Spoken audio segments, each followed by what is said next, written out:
Assalamualaikum warahmatullahi wabarakatuh. Selamat bertemu kembali dalam perkuliahan mata kuliah Ekonomi Manajerial secara daring. Pertemuan yang kedua akan Ibu jelaskan dan mengulang tentang pengertian ekonomi manajerial. Materi sudah Ibu kirim juga lewat media Google Classroom dan diskusi juga lewat media WhatsApp Group. Nah, ini akan Ibu jelaskan tentang pengertiannya ekonomi manajerial dan ruang lingkupnya. Kemarin juga sudah berdiskusi untuk membentuk kelompok anggotanya 5 orang mahasiswa. Selanjutnya kita mulai dengan paparan yang akan Ibu jelaskan. Ini pengertian tentang ekonomi manajerial ya. Ekonomi manajerial adalah penerapan teori ekonomi dan perangkat analisis ilmu keputusan untuk membahas bagaimana cara suatu organisasi dapat mencapai target dengan cara yang efektif dan efisien. Definisi ekonomi manajerial yakni suatu pengetahuan menunjukkan adanya penerapan teori-teori ekonomi dan analisis pengetahuan dalam mengambil suatu keputusan yang mengidentifikasi bagaimana cara organisasi dapat mencapai tujuannya secara lebih efisien. Ekonomi manajerial memberikan teori dan metodologi yang dibutuhkan oleh para eksekutif dalam pengambilan keputusan usaha dengan memanfaatkan konsep-konsep dan teknik-teknik yang biasa digunakan dalam teori ekonomi dan teori pengambilan keputusan. Topik-topik yang dibahas antara lain mencakup optimasi ekonomi, analisis resiko, teori dan peramalan permintaan, analisis fungsi produksi, teori dan analisis biaya, analisis produk dan struktur pasar, serta analisis kebijakan harga, peraturan pemerintah dalam ekonomi dan perencanaan investasi.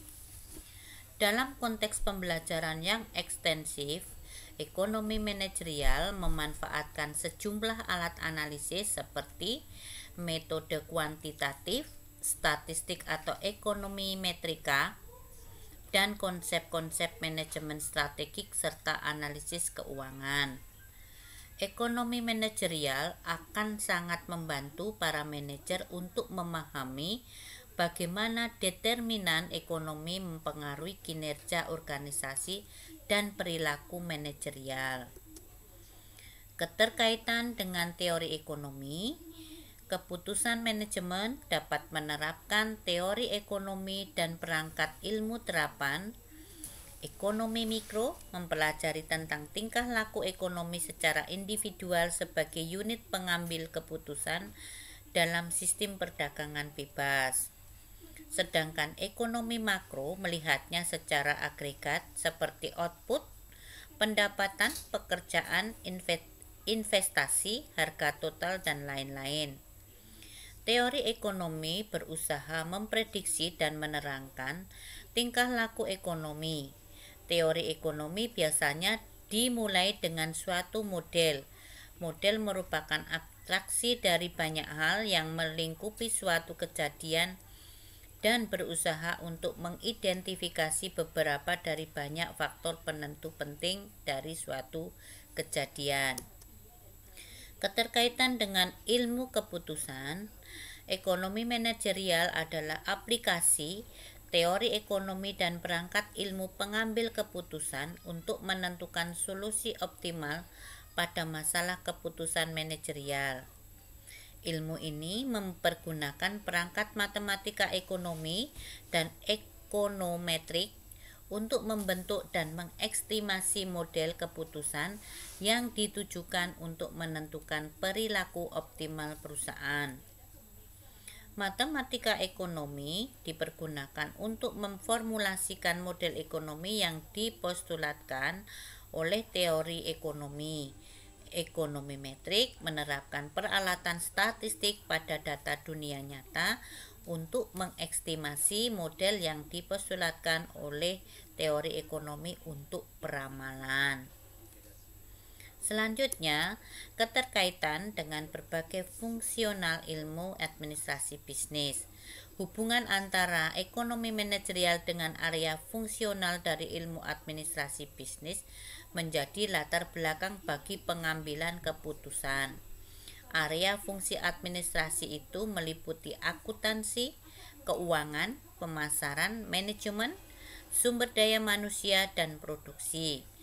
Jadi, di sini ekonomi manajerial sebagai pelajaran yang menggabungkan teori ekonomi, ilmu pengambilan keputusan, dan area fungsional dari ilmu administrasi bisnis, yang membahas bagaimana hal tersebut saling berinteraksi satu sama lain pada perusahaan untuk mencapai tujuan perusahaan dengan cara yang paling efisien. Peta konsep dari ekonomi manajerial di sini adanya masalah keputusan manajemen. Untuk pemecahannya menggunakan dua alat, yaitu menggunakan teori ekonomi yang terbagi dalam ekonomi mikro dan ekonomi makro. Selanjutnya, salah satu cara menggunakan ilmu keputusan di sini menggunakan alat analisis matematika ekonomi, ekonometrika. Selanjutnya, alat tersebut akan menghasilkan ekonomi manajerial atau aplikasi teori ekonomi dan perangkat ilmu keputusan untuk pemecahan masalah keputusan manajerial dan menghasilkan pada hasil akhir solusi optimal untuk masalah keputusan manajerial.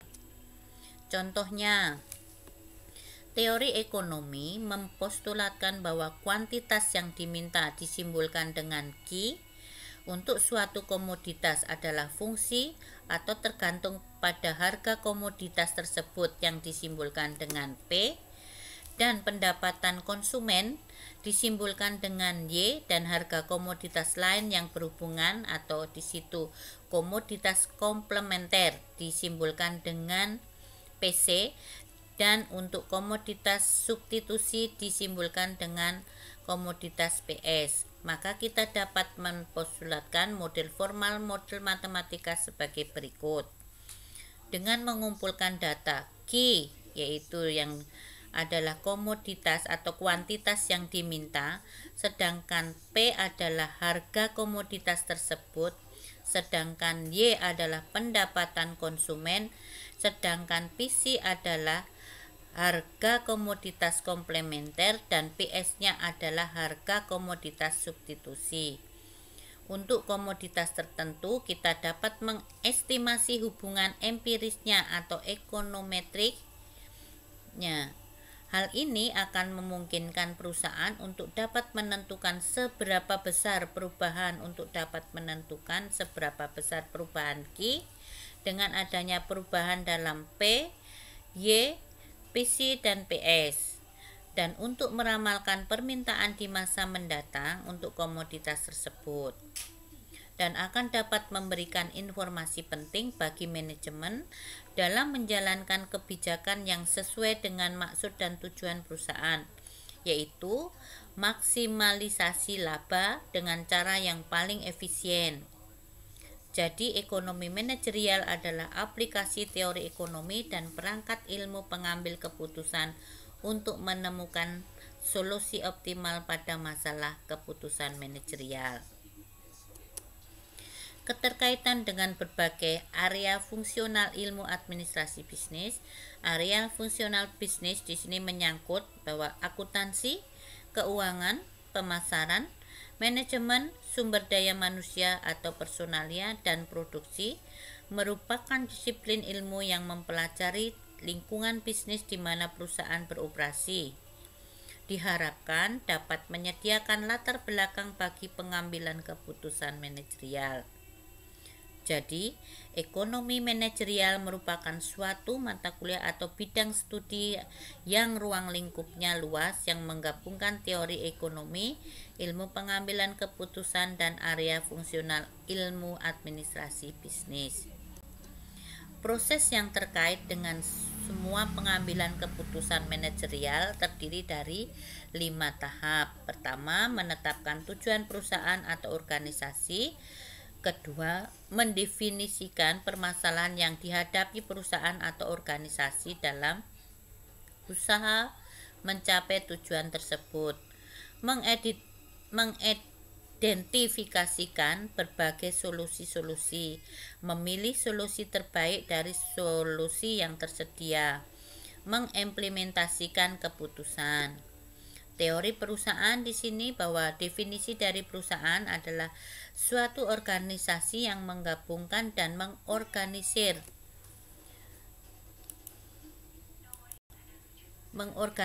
di sini adalah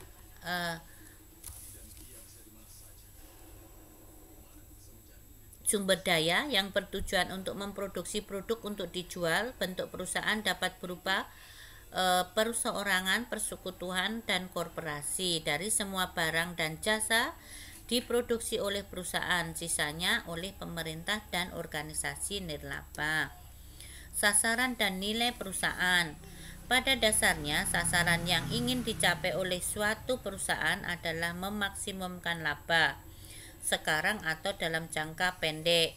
Namun demikian, ada kalanya perusahaan lebih mengorbankan dan melepaskan laba jangka pendeknya untuk meningkatkan laba dalam jangka panjangnya.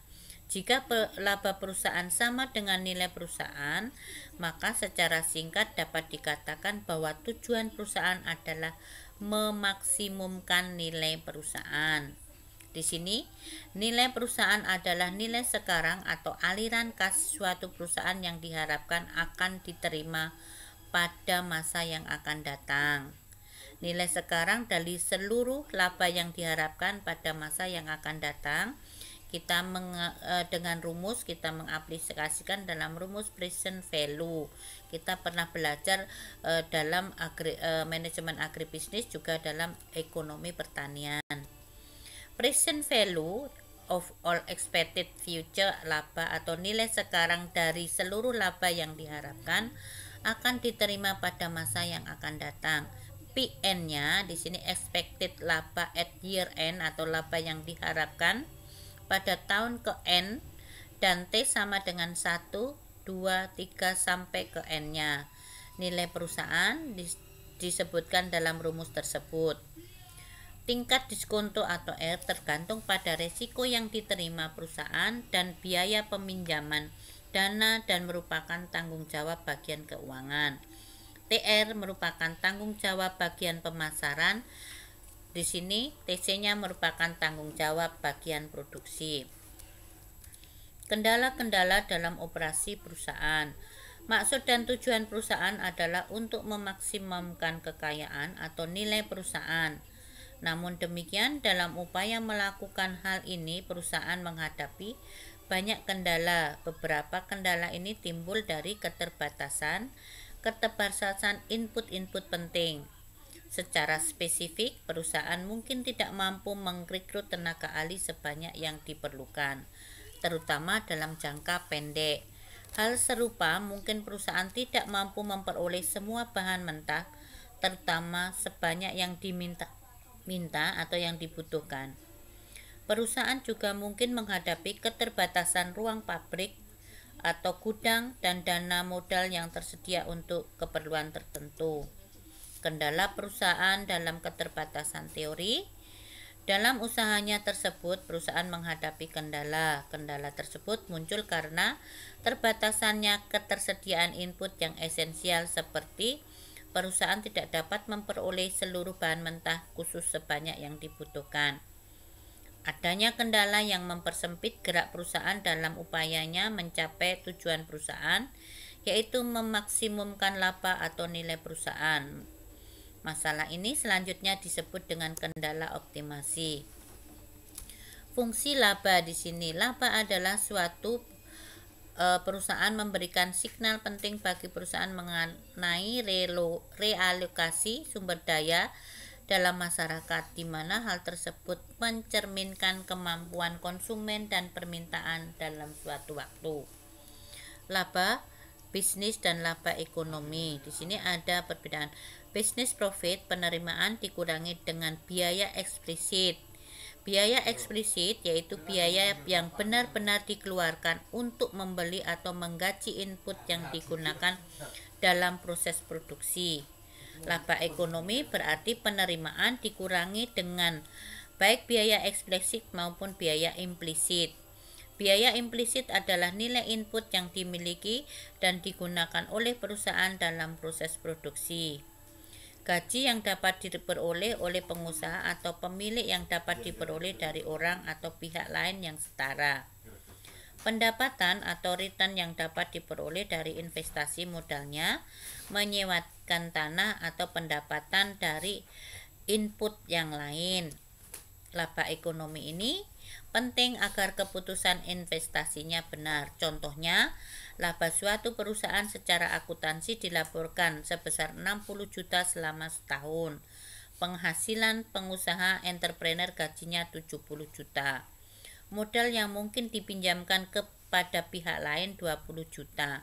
Maka laba ekonominya di sini adalah 60 juta dikurangi 70 juta dikurangi 20 juta, artinya menerima atau menderita kerugian ekonomi sebesar 30 juta.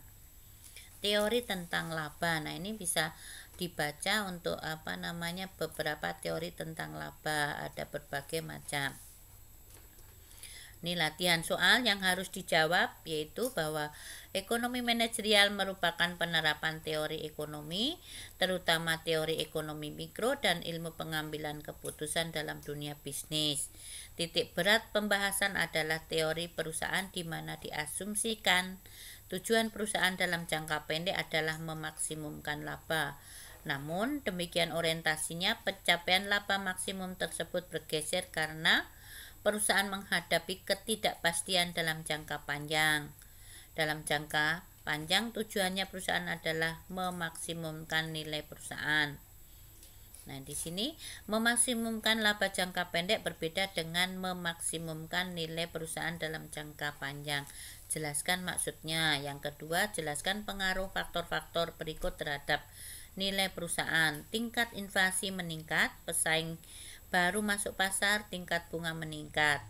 Bagian produksi menemukan teknologi baru yang dapat menurunkan biaya produksi. Nah, ini adalah latihan soal yang perlu dijawab. Demikian paparan Ibu dalam materi ruang lingkup pengertian ekonomi manajerial. Semoga bermanfaat. Terima kasih dan selamat mengerjakan latihan soal. Jawabannya bisa dikumpulkan melalui Google Classroom ataupun WhatsApp Group dalam bentuk PDF. Terima kasih. Assalamualaikum warahmatullahi wabarakatuh.